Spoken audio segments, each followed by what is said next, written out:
Cinta itu buta. Di dalam syair Imam Abdullah bin Alwi al-Haddad, fasyaribul hamri yafhu ba'da sakratuhu. Orang yang cinta, orang yang namanya mabuk minum minuman khamar, setelah dia mabuk udah sadar tuh dia tuh, dan apa yang dia lakuin lupa, kebelakangannya lupa. Tapi kalau orang yang udah mabuk cinta, wasyaribul hubbi tulil umri sakrano, orang yang udah minum nikmatnya cinta sampai mati akan menambahkan rasa cinta dan terus dalam keadaan mabuk dengan cintanya. Betul? Gorma romantis orangnya. Soalnya zaman sekarang ngomongin cinta itu lebih masuk ke dalam otak sama ke hati dibanding suruh rukun wudu.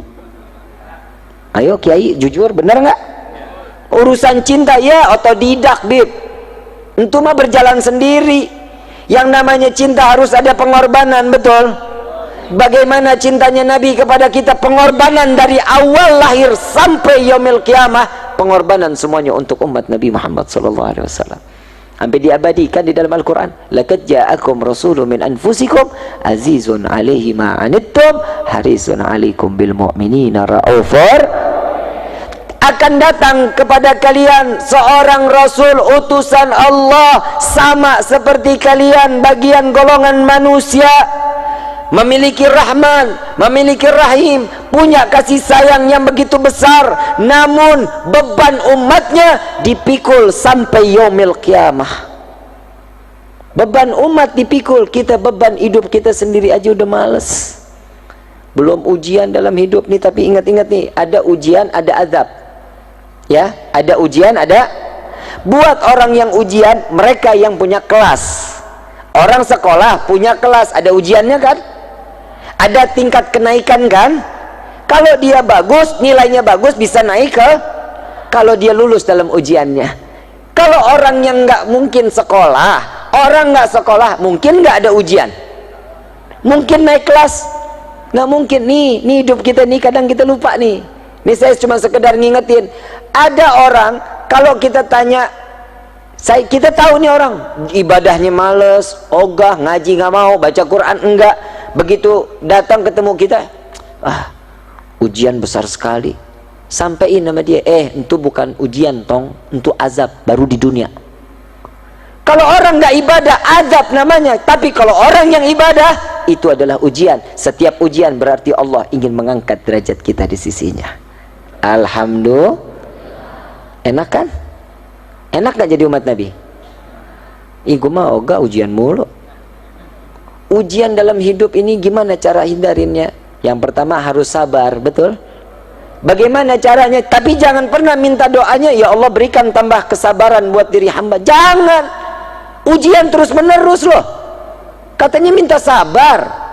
Ujian lagi, ujian lagi, ujian. Minta, ya Allah, setiap kali permasalahan dalam hidupku, jadikan itu pelajaran dalam hidupku, sehingga aku dapat menyelesaikan dengan makin dekat kepadamu. Itu mintanya. Ya Allah, tambahin kesabaran. Besok diuji lagi lebih parah. Ya Allah, kok nggak tambah aja? Salah doanya. Nih salah doa ada di zaman Nabi SAW. Saat itu ada sahabat Nabi SAW, beliau 3 bulan Nabi nggak ketemu sama beliau. Setiap taklim ada, setiap duduk taklim ada. Ditanya, kemana fulan? Badannya kekor, bagus, nggak kayak gue, kecil, kurus, hidup lagi. Senang amat lo tawanya. Tapi nggak apa-apa, gue punya kelebihan, hidung gue mancung, ganteng. Hadirin al-hadirat rahimakumullah.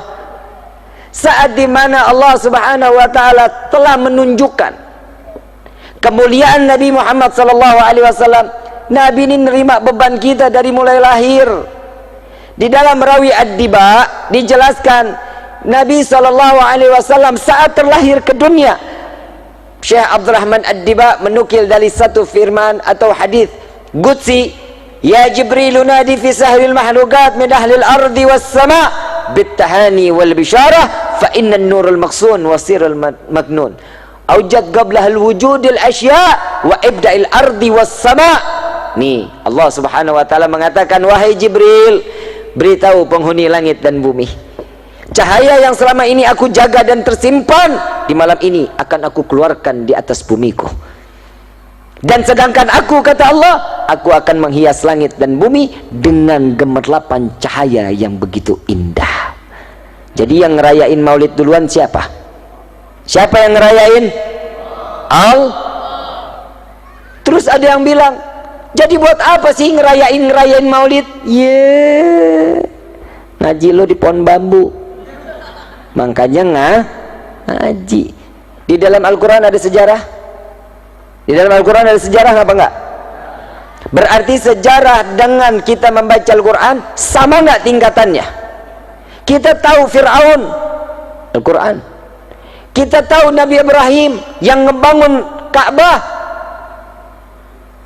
ada di dalam Al-Quran. Kita tahu anjing yang boleh masuk surga, ada di dalam Al-Quran. Kita tahu mana yang halal, kita tahu mana yang haram, zakat wajib, salat 5 waktu wajib, haji jika mampu diberikan kewajiban, semuanya dari Quran. Semuanya ada peristiwa di dalam sejarahnya. Sama begitu pula Maulidun Nabi Muhammad sallallahu alaihi wasallam. Kita begini ini karena kita telah diajarkan oleh Allah untuk memuliakan dan mengagungkan Nabi Muhammad. Dari mana, Bib? Emang Allah mengagungkan? Ya udah dong, udah cukup kalau Allah udah mengagungkan dan memuliakan Nabi.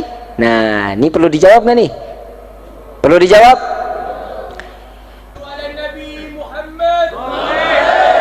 Bukan semata-mata kita cuman mau cari perhatian.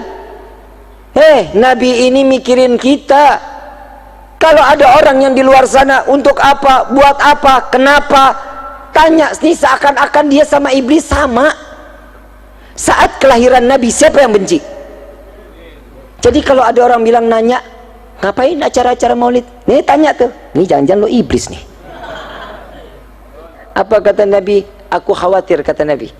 Nabi mengatakan, aku khawatir pada zaman nanti, di akhir zaman kelak datangnya pada umatku, Islam cuma nama. Sudah apa belum? Ngaku Islam, betul?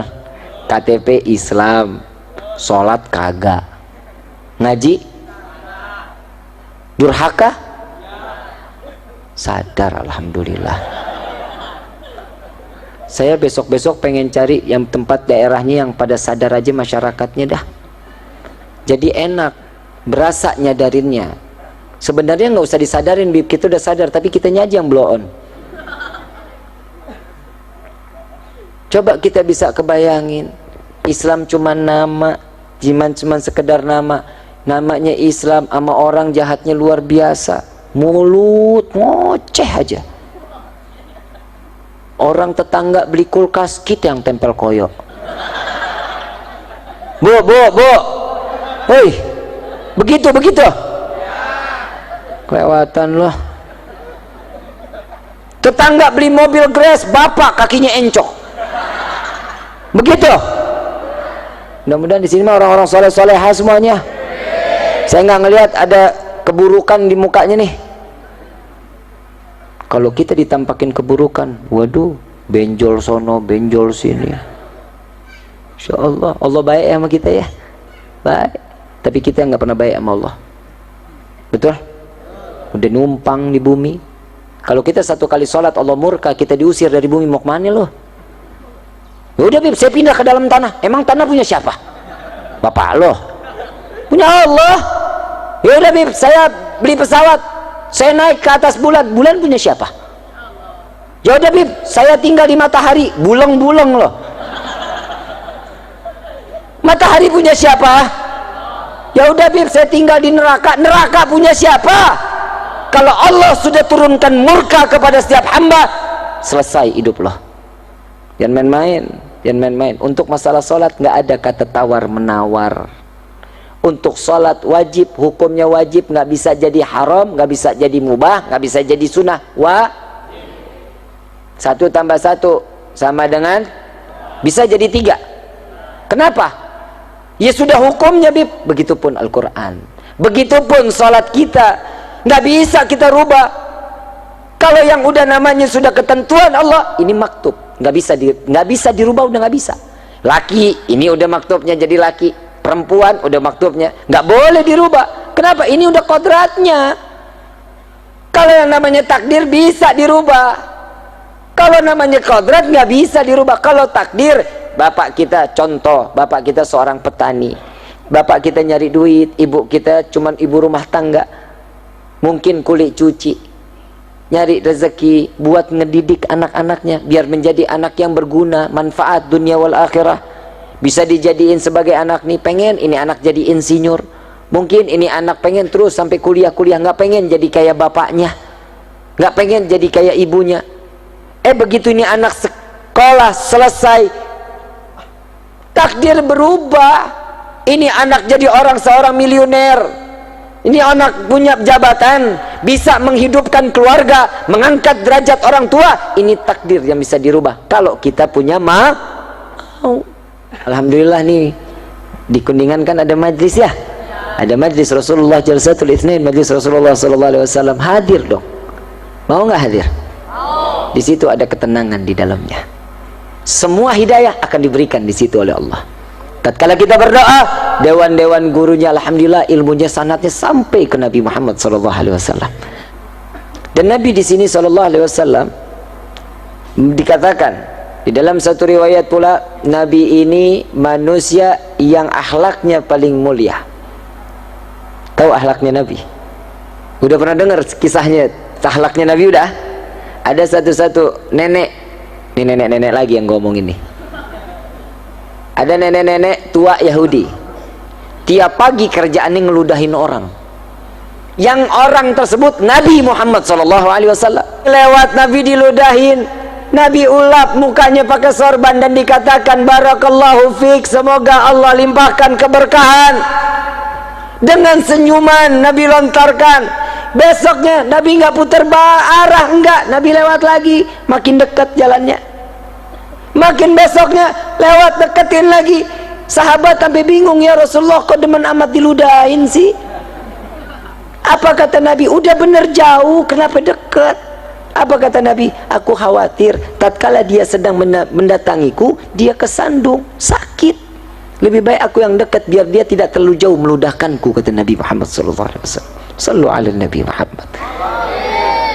Mulia Nabi Muhammad SAW. Saya kalau udah ngomongin akhlak Nabi, aduh, kita nggak ada apa-apanya akhlak kita, benar-benar.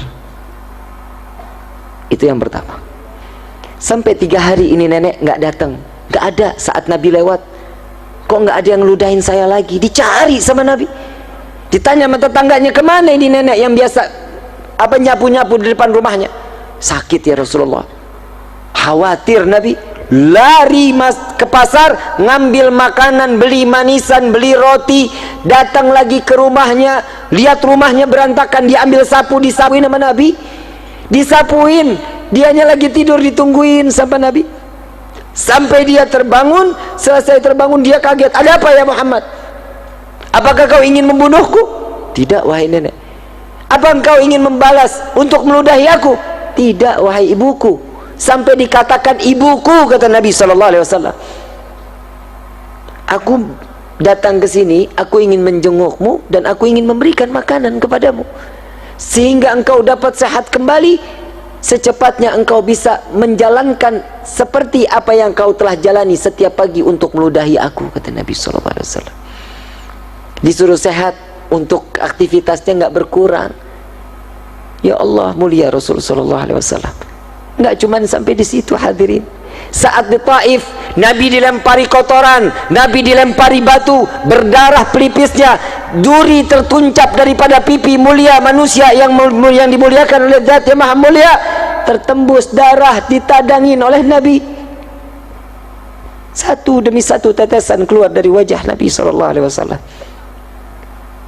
Saat semua sahabat mengatakan, ya Rasulullah, biarkan, jangan kau tadangi, jangan kau tampung, biarkan darah itu menetes.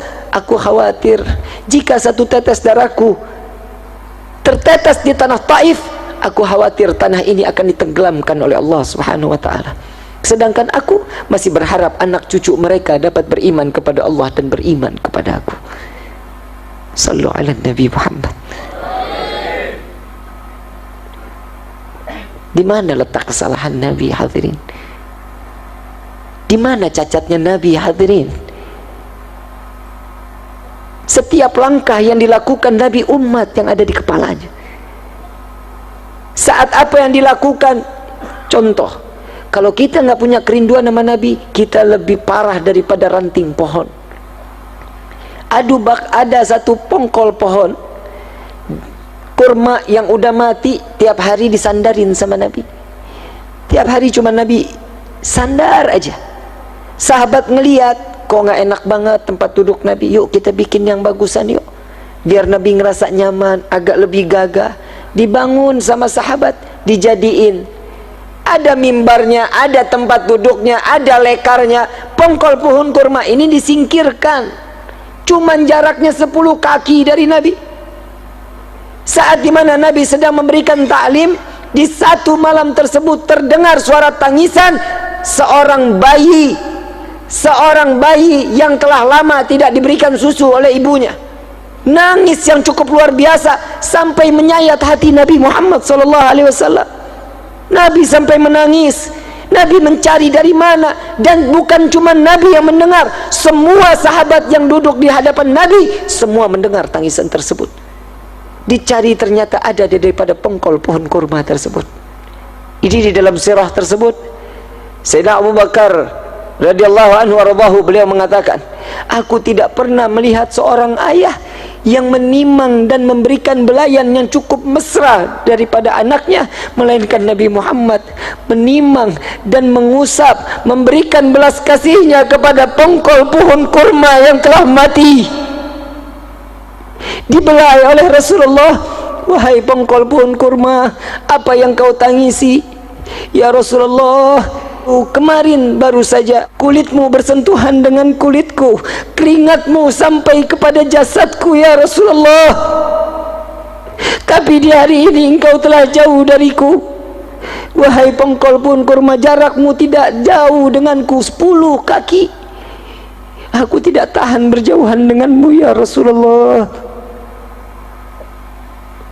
Wahai pongkol pohon kurma, apakah kau ingin aku tancapkan kembali di bumi? Diam pongkol pohon kurma tersebut.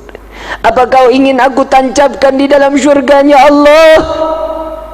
Apa jawaban pongkol pohon kurma? Ya Rasulullah, tancapkan aku di dalam syurga. Jika di dunia kau tancapkan, sebentar lagi akan datangnya kiamat, maka akan binasalah aku. Tatkala engkau masukkan aku di dalam syurga, engkau tancap aku di syurga, aku akan selalu memandangmu dan selalu berdekatan denganmu ya Rasulullah.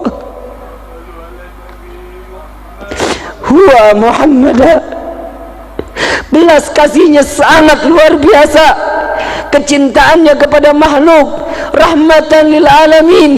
Kepada siapapun Nabi memberikan tumpahan kasih sayangnya.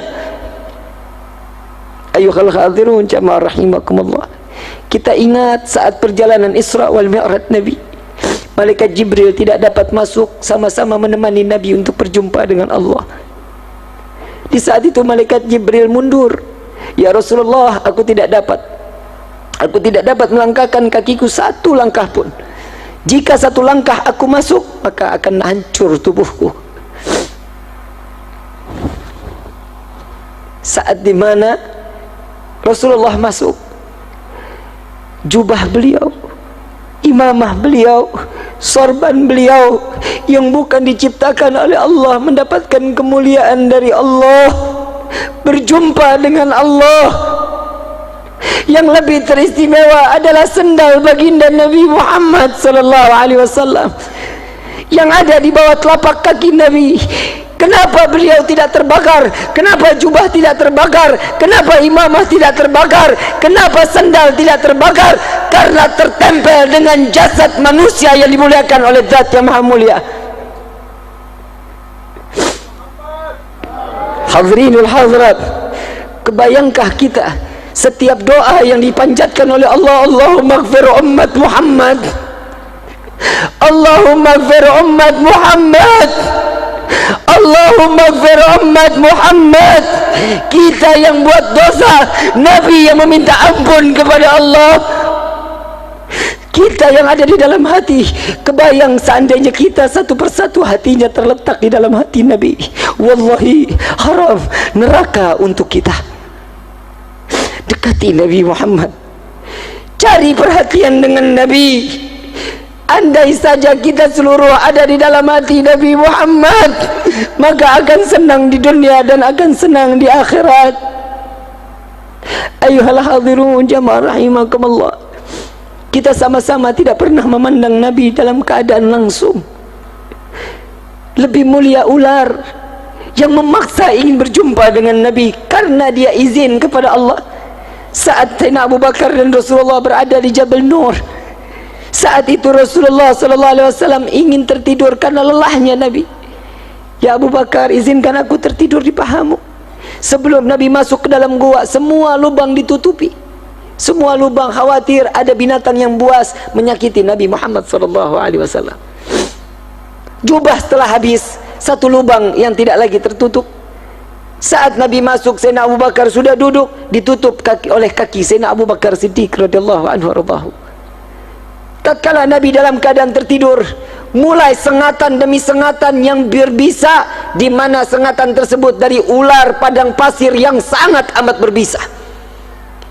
Biru wajah Sayyidina Abu Bakar, mengeluarkan keringat, tetesan air mata terjatuh di pipi manusia yang dimuliakan oleh Zat yang Maha Mulia.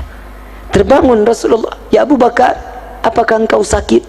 Beratnya kepalaku? Tidak ya Rasulullah, kakiku tersengat oleh bisa. Sepertinya ada ular ya Rasulullah. Coba halangi, angkat kakimu. Begitu diangkat terlihat hancur kaki Sayyidina Abu Bakar Siddiq. Sampai di dalam riwayat tulang kaki Sayyidina Abu Bakar terlihat. Logika, ular sekali gigit jalan, tidak akan pernah berulang-ulang kali, tidak. Tapi ular tersebut menghancurkan daging daripada Sayyidina Abu Bakar Siddiq radhiyallahu anhu warḍahu. Dengan mukjizat Nabi, diambil ludah Nabi, diseka daripada luka Sayyidina Abu Bakar Siddiq. Lalu ular ini keluar di hadapan Nabi SAW. Lalu Nabi mendengar. Saat itu Nabi tersenyum, ya Abu Bakar, ular ini tidak ada niat untuk menyakitiku. Dia izin kepada Allah, hanya ingin memandang wajahku. Ular jauh lebih mulia pandangan pernah memandang Nabi Muhammad SAW. Bagaimana dengan kita yang merindukan Nabi? Ini acara seperti ini yang terus mengaitkan kita dengan Nabi Muhammad SAW. Tidak ada makhluk, tidak ada seorang yang dapat menolong kecuali Nabi SAW di dalam Maulid Ad-Diyaul Lami. Ya Rabbi salli ala Muhammad habibika syafi'il musyafa', yang pertolongannya akan diterima dan akan ditolong oleh yang Maha Penolong. Saat kita berbondong-bondong di padang mahsyar, nabi-nabi lain tidak dapat. Nafsi, nafsi, nafsi, nafsi. Dirimu sendiri, dirimu sendiri. Tidak ada yang bisa menahan illa Nabi SAW. Nabi cuma mengatakan, Analaha, Analaha, Analaha, aku yang dapat menolong kalian, aku yang dapat memberikan syafaat kepada kalian. Sehingga Nabi sujud kepada Allah, diangkat, wahai Muhammad kekasihku, angkat. Tidak lagi ada seorang hambaku yang sujud kepada aku di hari ini. Ya Rasul, ya Allah, umat sudah dalam keadaan tersiksa di padang mahsyar, hentikan siksaannya, tolong mereka. Seandainya mereka harus masuk ke dalam neraka, masukkan mereka ke dalam neraka. Harusnya mereka saat penimbangan amal diambil di penimbangan. Saat itu pun apa jawaban Allah? Ya Muhammad, jika engkau meminta tanpa sujud kepadaku, akan aku kabulkan permintaanmu. Sallu ala Nabi Muhammad. Ayuhal hadirun jamaah rahimakumullah, kita yang dinanti oleh Nabi, kita yang diharapkan oleh Nabi. Saat Nabi dalam keadaan sakratul maut, Nabi bertanya kepada malaikat Jibril, ya Jibril, aku masih ingin bersama dengan umatku, aku tidak bisa jauh daripada umatku. Apa jaminannya untuk umatku di yaumil qiyamah? Ya Rasulullah, untukmu telah diciptakan 7 pintu syurga yang dibentangkan sebesar-besarnya. terserah, bebas engkau ingin masuk dari mana. Bukan itu tujuanku. Apa jaminan umatku di yaumil qiyamah? Malaikat Jibril bertanya kepada Allah, ya Allah, Muhammad kekasihmu meminta apa jaminan untuk umatnya di yaumil qiyamah. Apa jawaban Allah? Jawaban Allah mengatakan, sampaikan kepada kekasihku Muhammad, apa yang dia minta Allah akan ridha. Aku tidak akan menghinakan umat Muhammad di yaumil qiyamah. Ini jaminan dari Nabi Muhammad sallallahu alaihi wasallam. Cukup kita sakitin hati Nabi, cukup. Cukup kita lalai kepada Allah, cukup. Malu kita di hadapan Nabi. Para orang-orang tua kita, para salafun as-salihun, yang mereka dengan bangga membawa amalan sedekahnya, membawa amalan zakatnya, diperiksa oleh Nabi. Nabi tersenyum dan mengatakan, hadza ummati ya Rabbi, ini adalah umatku. Bagaimana kita saat kita dipanggil oleh Allah dengan banyaknya pikulan-pikulan dosa di hadapan Allah, disaksikan oleh Nabi Muhammad, dibuka amalan, tidak ada amalan melainkan dosa. Jika dulu Nabi dilempari batu, Nabi dilempari kotoran, saat dimana Nabi menerima yang tidak enak, cacian dan makian, di akhir zaman seperti ini tidak segan umat Nabi melemparkan tumpukan dosa ke wajah baginda Nabi Muhammad sallallahu alaihi wasallam. Tubna ilallah, tubna ilallah, tubna ilallah. Tobatlah kepada Allah, mohon ampunlah kepada Allah. Tidakkah kalian ingin membalas daripada pekerjaan yang telah dilakukan oleh Nabi untuk menyelamatkan umat? Yang sunnah dikerjakan, yang wajib harus lebih dikerjakan. Kenalkan diri kita kepada Nabi sallallahu alaihi wasallam. Seperti acara inilah cara kita perkenalan kita dengan Nabi sallallahu alaihi wasallam. Kita enggak pernah tiap kali doa, ya Allah jadikan kami umat Nabi Muhammad. Tapi saat kita terlahir dari rahim ibunda, pasti akan mendapatkan gelar ini, dia dijadikan sebagai umat Nabi Muhammad sallallahu alaihi wasallam. Ayyuhal khadirun jamaah rahimakumullah. Yuk sama-sama kita meminta kepada Allah, meminta perlindungan dari Allah dari segala bentuk kemaksiatan yang ada di dunia ini. Mudah-mudahan malam ini malam yang dicukupkan untuk kita taubat terakhir di dalam hidup kita. Kita minta sama Allah, mudah-mudahan keluar dari tempat ini semua hajat kita dikabulkan oleh Allah.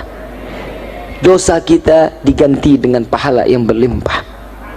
Semua apa yang kita ingini, baik yang pernah kita minta maupun yang lupa kita minta, semua akan diijabah oleh Allah Subhanahu wa taala. Hadirin wal hadirat rahimakumullah.